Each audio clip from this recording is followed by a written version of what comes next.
धनिया पत्र बेस लाभदायक शरीर पाई जहाँ आम रंधा घरे प्रतिदिन देखा जाए।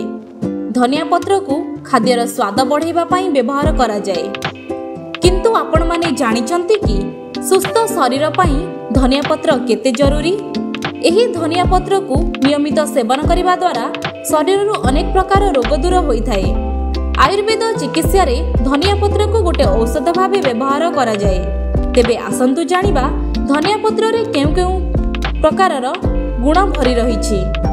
एथिरे protein, carbohydrate, mineral, calcium, phosphorus, potassium एवं फाइबर आदि भरी रहिछि।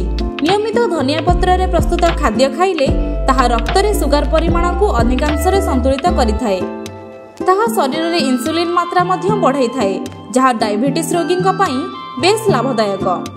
धनिया पत्र रे बहु परिमाण रे विटामिन ए एवं सी रही थाए, जहा शरीर रे रोग प्रतिरोधक क्षमता को वृद्धि करिथाए।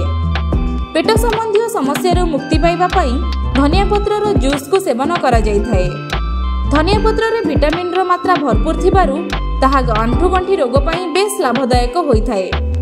सबुज धनिया पत्र खाइबा द्वारा शरीर रे कोलेस्ट्रॉल परिमाण संतुलित रही थाए। प्रतिदिन धनिया पत्र खाइबा द्वारा दृष्टि शक्ति मध्य प्रखर होई थाए। प्रतिदिन सकाळे धनिया पत्र रस सहित किछि जीरा गुंड मिसाई पियंतु। एहा कोष्ठकाठिन्य परि समस्या को दूर करिबारे सहाय्य करिथाए।